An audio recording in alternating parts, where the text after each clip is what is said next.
BA प्रथम वर्ष में पढ़ रहे विद्यार्थी हम यहाँ पर आपको हिंदी कथा साहित्य के बारे में लगातार व्याख्यान दे रहे हैं, आप सुन रहे हैं। हमारा विषय है कहानी का उद्भव और विकास। व्याख्यान नंबर 7 में हम पुनः इसी पर केंद्रित होते हैं और पिछली बार जो आप सुन चुके उसी दोहराते हुए कि हम कहाँ थे। कथा साहित्य में एक मील का पत्थर का काम करता है प्रेमचंद का साहित्य। प्रेमचंद का समग्र साहित्य एक मील का पत्थर की तरह है और कहानी की परंपरा के बारे में जब बात की जाती है तो प्रेमचंद पूर्व व प्रेमचंद उत्तर इस तरह से अध्ययन किया जाता है, विश्लेषण किया जाता है। और प्रेमचंद के बाद फिर नई कहानी का लंबा विश्लेषण मिलता है जिसे कहानी, सचेतन कहानी, साटोत्री कहानी कई तरह से बांटा गया है। कहानी परंपरा उद्भव और विकास में प्रेमचंद प्रसाद दो एक आधार स्तंभ की तरह है। दोनों की अलग अलग प्रवृत्तियां रही है, दोनों अलग अलग स्कूल का प्रतिनिधित्व करते हुए दिखाई पड़ते हैं। प्रेमचंद आधुनिक कहानी के जनक कहे जा सकते हैं और जिनका अनुसरण करने के प्रयास हुए हैं और अब तक के कहानीकार उस परंपरा, उस पद्धति से, उस शैली से कहानी लिखते हुए दिखाई दे जाते हैं। और ऐसा ही नहीं कि प्रसाद जब उस समय लिख रहे थे तो प्रसाद की शैली से लिखने वाले भी हमें देखने को मिलते हैं। प्रेमचंद कहानी की जितनी अवस्थाएं हो सकती है सभी अवस्थाओं पर उनकी कहानी देखी जा सकती है। अलग अलग कहानियां अलग अलग अवस्थाओं के विकास का प्रतिनिधित्व करती है। अब प्रेमचंद के विकास के भी 3 चरण होते हैं, प्रारंभिक, मध्य और अंतिम। यानी विकास का तीसरे चरण की कहानियों में खासकर जो कहानियां उसके नाम आपको याद होने चाहिए, ये महत्वपूर्ण सवाल है कहानी विधा को समझने के लिए, कहानी परंपरा का विकास देखने के लिए कि प्रेमचंद 1930 से 36 तक जिन कहानियों को लिखते हैं उनमें भी खास करके उभर करके जो आती है नशा, मिस पद्मा, कफन और पूस की रात। इनमें भी कफन एक विशेष कारण से बहुत ज्यादा चर्चित रही। कफन का उदाहरण जितना दिया गया ये एक अलग विषय हो जाता है, फिर भी जो गहराई से अध्ययन करता है उनके लिए मैं इशारा कर दूं कि कफन कहानी दलित चिंतन में काफी बहस का विषय बनती है और ये बार बार ये कहानी उद्धृत की जाती है। ये कहानियां यथार्थवाद पर खरी उतरती है और विशेष संवेदनशीलता के साथ लिखी गई है। इस दौर में और इसके बाद चंद्रधर शर्मा गुलेरी जो महज 3 कहानियां लिखते हैं और 3 में से भी एक कहानी जो सबको याद है वो आपको भी याद होनी चाहिए।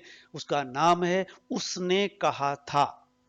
चंद्रधर शर्मा गुलेरी को कहानी परंपरा में स्थान दिलाती है और अमिट स्थान दिलाती है।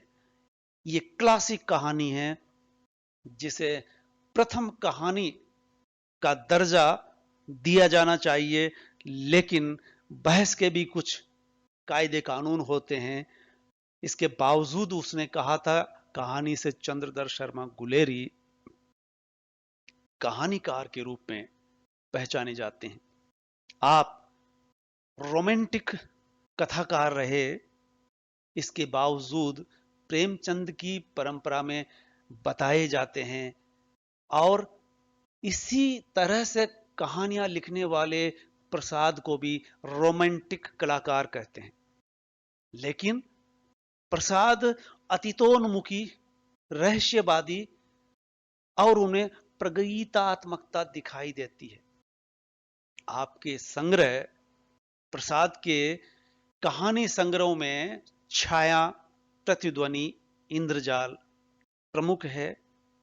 और यहां जो छाया इनका कहानी संग्रह है, ये छायावाद के जनक प्रसाद का कहानी संग्रह है, जिस पे ऐसा लगता है कि छायावाद की छाया है या उससे वो प्रभावित रहे हैं। तो इनकी आंधी कहानी, आंधी नाम से जो कहानी थी, के बावजूद ये इंद्रजाल की ओर लौट जाते हैं। इसका मतलब ये है कि ये यथार्थवादी कहानी लिखने के बजाय काल्पनिक और रहस्यवादी और प्रगीतात्मकता होने के कारण ये बार बार अतीतोन्मुखी होते हैं। हम प्रेमचंद और प्रसाद में तुलनात्मक अध्ययन के तहत हम कुछ चीजें स्पष्ट कर सकते हैं, हमारी समझ को और धारदार बना सकते हैं। प्रेमचंद में कहानी की कथा वस्तु में विविधता दिखाई देती है, दुख दर्द गहराई से उबर करके आता है और यथार्थ को बखूबी उठाते हैं। और हम पहले बता चुके हैं कि यह उर्दू से खड़ी बोली में आते हैं। इनकी कहानियों में घटनाओं का अतिरेक दिखाई देता है और आदर्शवाद इनकी रचनाओं में, चाहे वो कहानी हो या उपन्यास, दिखाई पड़ता है। इनके बरक्स जब हम प्रसाद को देखते हैं तो प्रसाद में रोमांटिक तख्त के चलते भाव प्रबल रहे हैं, भाव वजनदार रहे हैं। भावों के वहन के लिए इनको काव्यमयी भाषा और कल्पना का सहारा लेना पड़ता है। भावों को अमूर्तन के लिए बिंब, प्रतीक व छायावादी रूप का चित्रण दिखाई देता है। प्रेमचंद के बाद और भी बहुत सारे कहानीकार हुए। हम उन सब का नाम लेकर के संख्या नहीं बढ़ाना चाहेंगे, बल्कि ये समझना चाहेंगे कि खास कहानीकार जो बहुत नामचीन हुए, जिनका नाम रहा है अज्ञेय और यशपाल। अज्ञेय और यशपाल अपनी ही तरह के अनूठे रचनाकार कहे जा सकते हैं। अज्ञेय में कला के प्रति दायित्व बोध की गहराई और इसी गहराई के चलते भाषा रूप के प्रति सजग रचनाकार कहे जा सकते हैं। आप में वैयक्तिकता, संवेदना और मानसिकता को संश्लिष्टता से प्रस्तुत करने की कला हासिल थी। आपके पात्रों में क्रांतिकारी जीवन और शरणार्थियों की समस्याओं पर कहानी लिखते हैं, और मध्यम वर्गीय जीवन आपकी कहानियों में विषय बनता है। इन कहानियों में खासकर रोज, पठार का धीरज, पुलिस की सीटी आदि उल्लेखनीय कहानियां हैं। आप दूसरी तरफ देखेंगे फिर यशपाल किस तरह के रचनाकार है, तो यशपाल रचनाकार के बतौर मार्क्सवादी विचारधारा से संबंधित रहे हैं। इस कारण से इनमें कुछ खूबियां रही है तो कमियां भी रही है। साहित्य साधना, साहित्य को साधन मानते हैं, सो इनकी कहानियां पूर्व नियोजित लगती है।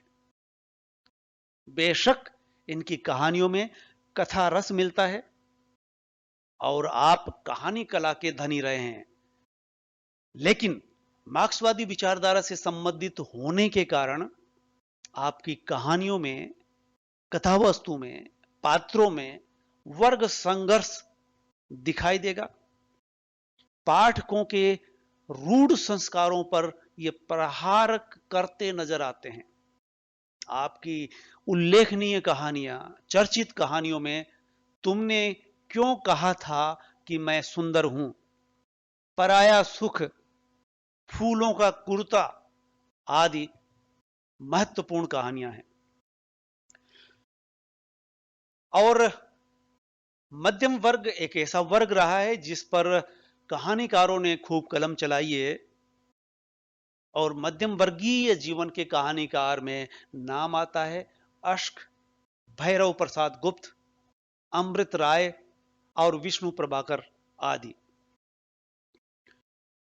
आप इतना ही जान करके और खास कहानी की प्रवृत्ति जो रही है उस पर हम केंद्रित होते हैं। ग्रामांचल की कहानियां, यानी गांव को लेकर के, ग्रामीण अंचल को लेकर के कहानियां भी खूब लिखी गई, और कुछ खास कहानीकार जो चर्चित हुए उनसे आप परिचित हो सकते हैं। विशेषकर जब देश आजाद होता है तो आजाद भारत पर ध्यान देने वाले नेता गांवों की ओर उन्मुख होते हैं।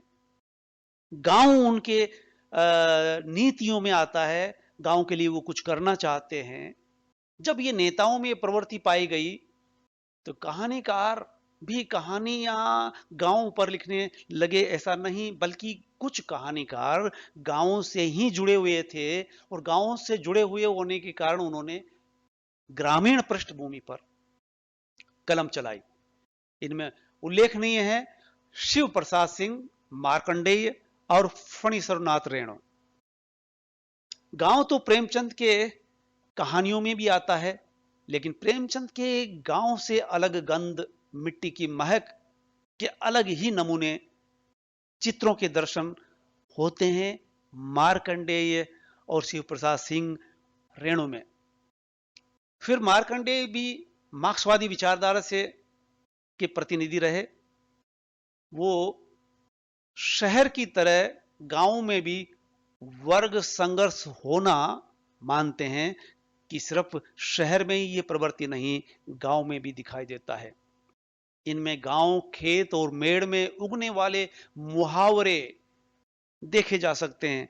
आपकी कहानी थी जो काफी चर्चित कही जाती है, हंसा जाई अकेला, पान फूल और महुए का पेड़। हम जिसे ग्रामीण अंचल कहते हैं उसके जनक कहे जा सकते हैं फणीश्वर नाथ रेणु। ये आंचलिक कलाकार थे।